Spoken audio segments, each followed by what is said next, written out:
Agra, India, there's a masterpiece of Mughal Empire architecture recognized globally as the Taj Mahal.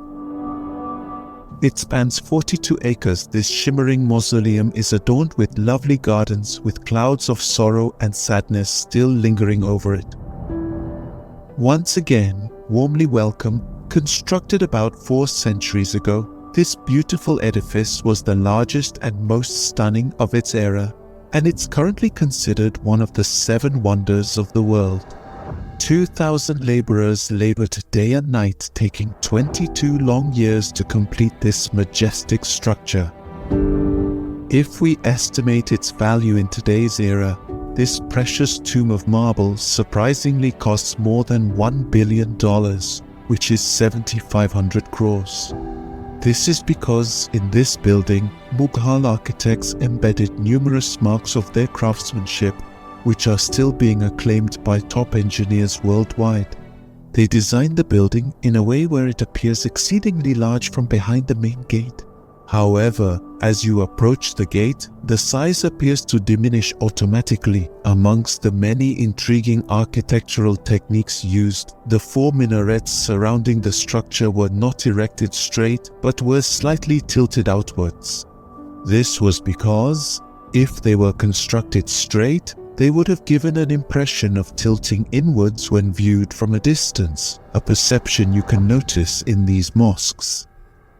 Another reason for tilting these minarets outwards was that if a disastrous earthquake caused these towers to fall, they would collapse outwards, preventing any risk to the Taj Mahal itself. Now, what was so severe about its creation that its creators could not endure even a single scratch on it under any circumstances? What were the secrets of the Taj Mahal, which were attempted to be hidden 400 years ago, and when there was no concrete or steel available? How was this luxurious tomb and its 40-meter-high dome constructed? You will gain knowledge about all this and more in today's special video. Nazreen, this case started in 1607 when the Mughal Empire used to hold in this region of India and Pakistan. On this day, Shahabuddin Muhammad Khurram, the youngest son of the Mughal emperor, had turned 15 years old, and a luxurious party was held in Agra fort for the celebration of the same. Khurram was the most loved by the Mughal Shahanshah. That is why on every birthday it was weighed with diamonds, jewels and gold. That is, the more weight of Shahzadi Khurram, the more treasure was given to his name. But something more special was going to happen on this birthday. The Mughal emperor married Prince Khurram with the daughter of one of his lawyers, which is known as Mumtaz Mahal. Mumtaz and Khurram had fallen in love with each other on the very first day, and at that time, no one knew that the dominance of this love was going to remain forever. For the next 10 years, the prince fought many wars and achieved a lot of success in them. That is why Shahanshah was happy and awarded him the luck of Shah Jahan, meaning that the emperor of the world, Shah Jahan, had a total of 6 wives who lived in the harem of Agra fort. Out of these 6, Shah Jahan loved Mumtaz the most, and this was the reason that most of his time was spent with Mumtaz Mahal. Time was passing fast, and after 4 years, that is in 1621, Mughal Shahanshah suddenly passed away. Shah Jahan, who had already become very famous in the Mughal Empire and who was also the favorite son of the Shahanshah, took over the throne of Shahanshah in 1628, 7 years after the death of the father. The entire Mughal Sultanate was very happy with its new emperor. This was the period when the Mughal Empire was at its full height. That is, the Mughal Sultanate used to rule in many parts of India, Pakistan, as well as Afghanistan. Shah Jahan used to make all the decisions himself, while Mumtaz Mahal used to advise Shah Jahan from behind. But no one knew that this joy would soon turn into sorrow. Just a year after he came to power, the Mughal Empire had to confront its adversaries once again. The conflict persisted for the next 2 years, but Shah Jahan emerged victorious again. Yet while Shah Jahan was still basking in the afterglow of this victory, a heart-sinking news arrived. Taj Mahal, who was bearing Shah Jahan's 14th child, fell sick suddenly. On June 17, 1631, she passed away. The entire Mughal Sultanate's festive atmosphere shifted to a mournful one. For Shah Jahan, this news was like a lightning strike that destroyed his world. His first and most beloved wife, Mumtaz Mahal, was gone from this world. It is said that the depth of this grief cast Shah Jahan into deep depression. He did not eat for the next 8 days, and for the next 2 years, he neither listened to music nor wore any perfume. Before she died, Mumtaz Mahal had one last wish. She wanted her tomb to be built in the world's most beautiful mausoleum. To fulfill this task and Mumtaz Mahal's last wish, Shah Jahan decided to commit his entire wealth and life. Work on the construction of the Taj Mahal began 6 months after the death of Mumtaz in 1632. More than 2,000 workers, stonecutters, and artisans were gathered from the entire empire. Armies were called to Agra on Shah Jahan's orders. Since Mumtaz's tomb was located near the Yamuna River, it was a challenging task to build the most beautiful building in the world on this location. The soil near the river is soft, and digging here could have damaged the foundation of the Taj Mahal due to the flow of water. To deal with this problem, Mughal engineers first dug a lot of wells underground. The workers kept digging until dry land appeared. These wells were filled with rocks and mortar, and then large stone columns were erected on top. In addition to the workers, a large group of elephants was also used for this work. This trick of the Mughal engineers had worked, and now a robust foundation was ready, standing like steel even on soft soil.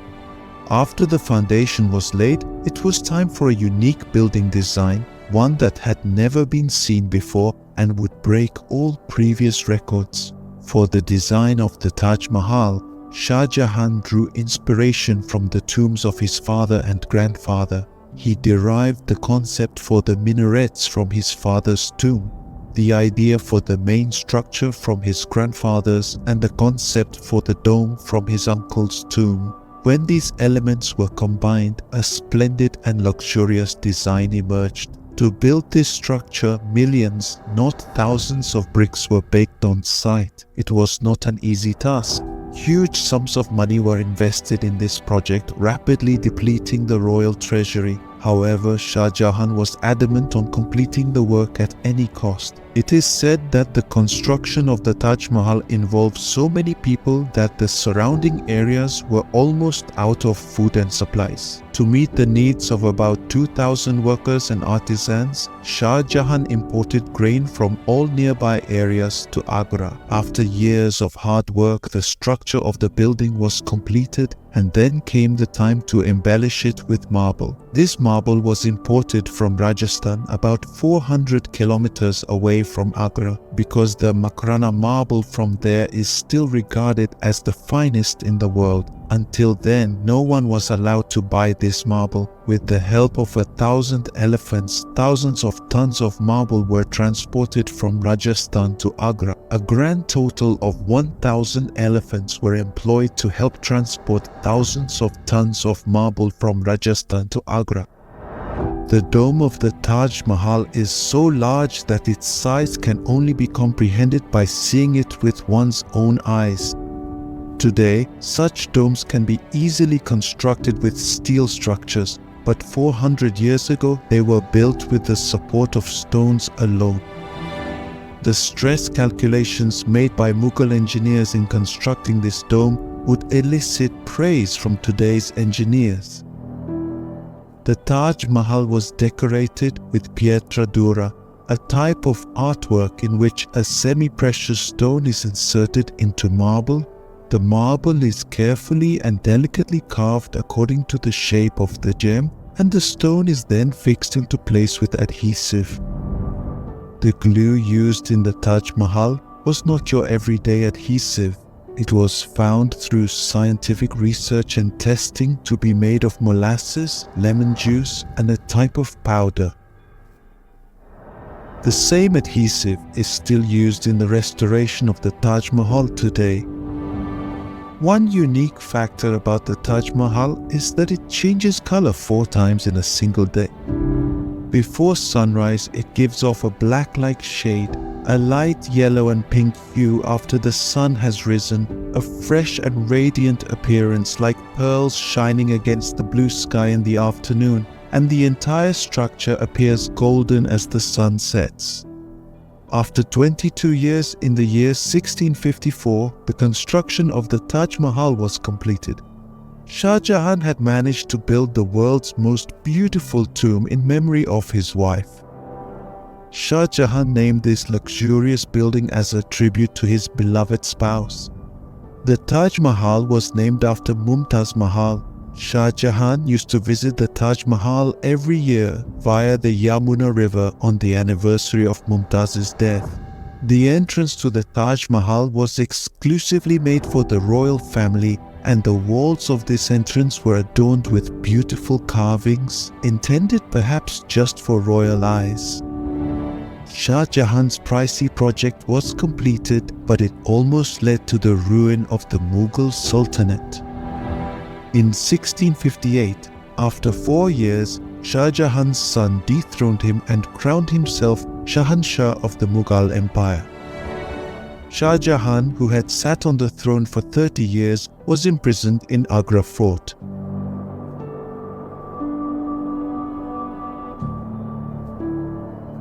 There, Shah Jahan was given one amenity. From his room's window, he could view the Taj Mahal. After 8 years of confinement, Shah Jahan passed away at the age of 74. Shah Jahan, finally reunited with Mumtaz, was buried in the Taj Mahal. Thank you for liking and sharing. Your appreciative comments mean a lot. See you in the next outstanding video.